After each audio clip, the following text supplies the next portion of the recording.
শিক্ষার্থীরা, তোমাদের শুভেচ্ছা ও স্বাগতম জানিয়ে আজকের পাঠ শুরু করতে যাচ্ছি। আমরা আজকে পরিণতি সুশাসনের প্রথম পত্রের 9ম অধ্যায় আলোচনা করব।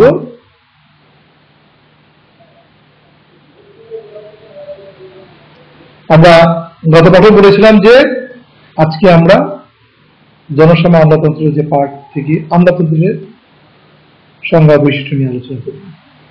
আসো আমরা আজকের পাঠে যাই। নিচে ছবিগুলি দেখো, দেখা যাচ্ছে যে একজন সাহায্য বিতরণ করে সাহায্য গ্রহণ করছে, অর্থাৎ কি দেখতে পাচ্ছ যে এখানে জনসভা একটা নিদর্শন দেখতে পাচ্ছ। এখানে একটা ছবি দেখো, এই ছবিটা আমলাতন্ত্রের, মানে এখানে দেখা যাচ্ছে যে আমলাতন্ত্রের একটি ধরন কেমন তা বোঝা যাচ্ছে। এটা মূলত একটি সংক্ষেপে বললে টেবিল কেন্দ্রিক প্রশাসন শাসন।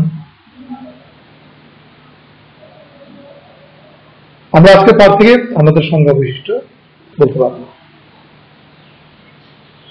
আসলে আমাদের সংজ্ঞা আলোচনা করি। আমলাতন্ত্র আধুনিক রাজনৈতিক ব্যবস্থার একটি অপরিহার্য অঙ্গ। আমলা বা সিভিল সার্ভেন্ট তারা কোন দেশের পক্ষেই সরকার পরিচালনা করা সম্ভব নয়। আমলা আরবি শব্দ, এর অর্থ আদেশ পালন ও বাস্তবায়ন। শব্দগত ভাবে তাই যে সকল সরকারি কর্মকর্তা কর্মচারী সরকারের আদেশ পালন ও বাস্তবায়ন করে তাদেরকে আমলা বলে। আমাদের সংগঠনকে বলে আমলা তত্ত্ব। অন্যদিকে আমরা তো ইংরেজি প্রতিশব্দ ব্যুরোক্রেসি, তবে ফার্সি বুরু এবং গ্রিক ক্র্যাটিন শব্দ থেকে ব্যুরোক্রেসি শব্দের উদ্ভব হয়েছে। বুরু শব্দের অর্থ টেবিল, ক্র্যাটিন শব্দের অর্থ শাসন। সুতরাং উৎপত্তিগত অর্থে আমলাতন্ত্রের অর্থ হল ডেস্ক গভর্নমেন্ট বা দপ্তর সরকার। আক্ষরিক অর্থে আমলাতন্ত্র বলতে আমলা বা প্রশাসনিক কর্মকর্তা শাসন বোঝায়। আমলা হচ্ছে মূলত স্থায়ী, বেতনভুক্ত, দক্ষ ও পেশাদার কর্মচারীদের সংগঠন। আমলারা সুশৃঙ্খল ভাবে পরস্পর সংযুক্ত এবং রাজনীতি নিরপেক্ষ থেকে দায়িত্ব পালন করেন। আমলাতন্ত্রের আধুনিক আলোচনার অগ্রনায়ক প্রখ্যাত জার্মান সমাজবিজ্ঞানী ম্যাক্স ওয়েবার। তিনি সর্বপ্রথম আমলাতন্ত্রকে একটি আইনগত ও যুক্তিসঙ্গত মডেল হিসেবে উপস্থাপন করেন। তিনি ছিলেন আদর্শ আমলাতন্ত্রের উদ্ভাবক। বুঝতে পারলে আসলে আমলাতন্ত্র এটা আমলা হলো যারা প্রশাসক, আর তাদের বহুবচন বা সংগঠন হলো আমলাতন্ত্র। ওনারা আমলাতন্ত্র এটাকে অন্যভাবে বলা যায় যে এখানে যারা কর্মরত থাকেন তারা সবাই বেতনভুক্ত, দক্ষ এবং স্থায়ী কর্মকর্তা বা কর্মচারী। এখন আমরা আলোচনা করব আমলাতন্ত্রের বৈশিষ্ট্য। আমলাতন্ত্রের বৈশিষ্ট্য যদি আমরা বিশ্লেষণ করি তাহলে নিম্নলিখিত সংজ্ঞা বিশ্লেষণ করলে আমলাতন্ত্রের নিম্নলিখিত বৈশিষ্ট্য আমরা পাব। 1. দক্ষতা। আমলা বা সরকারি কর্মকর্তাগণ হলেন দক্ষ। আমরা তাদের সংগঠনে কর্মচারীর সর্বোচ্চ মাত্রায় বিশেষ দক্ষতা অর্জনে সচেষ্ট থাকে।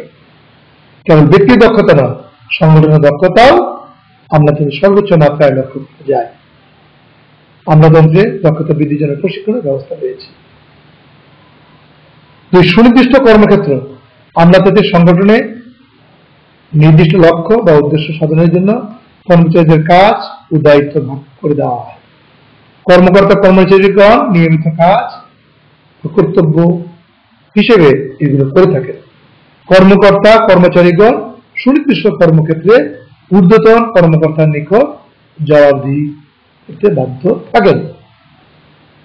পদসোপান আমলাতান্ত্রিক সংগঠন পদসোপান ভিত্তিক। পদসোপান নীতি অনুসারে বিভিন্ন পদের শ্রেণীবিন্যাস ও সংগঠন হয়। প্রত্যেক নিম্নতর পদই কোন উচ্চতর পদের দ্বারা নিয়ন্ত্রিত হয়। বিভিন্ন পদের মধ্যে কর্তৃত্বগত সম্পর্ক থাকে।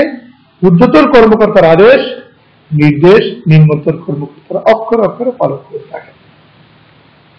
4 নম্বর পেশাদারী ও বেতনভুক্ত।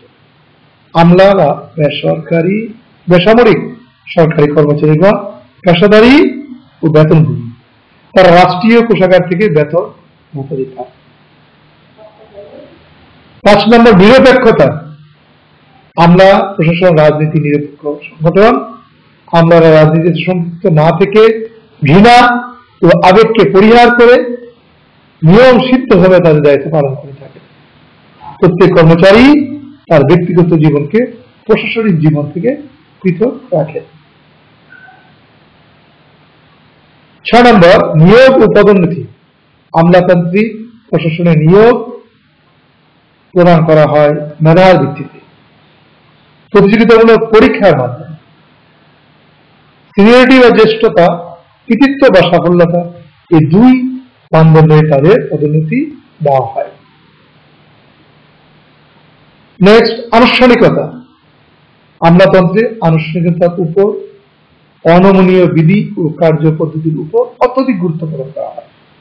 বিধি মোতাবেক যথাযথ নিয়মে সবকিছু করা হয়, সমস্ত কাজই হয় রুটিন মাফিক। নেক্সট, স্থায়িত্ব। আমলাদের চাকরি নির্দিষ্ট বয়স পর্যন্ত স্থায়ী। অবসর গ্রহণের পূর্ব পর্যন্ত তারা চাকরিতে বহাল থাকে। সরকারি পরিবর্তন ঘটলেও তারা থেকেই যায়। দৈহিক মানসিক অর্থনীতির কারণে তারা চাকরি করতে পারেন। তো তোমরা আজকের পাঠ থেকে কি জানতে পারলে? আমলাতন্ত্রের সংজ্ঞা জানতে পারলে, আমলাতন্ত্রের বৈশিষ্ট্য জানতে পারলে। আমরা বলতে পারি তাহলে আমলাতন্ত্র হলো প্রশাসনিক একদল কর্মকর্তা কর্মচারীর সমষ্টি, যারা স্থায়ী, বেতনভুক্ত এবং জ্যেষ্ঠতার ক্রম অনুযায়ী কর্তৃত্বের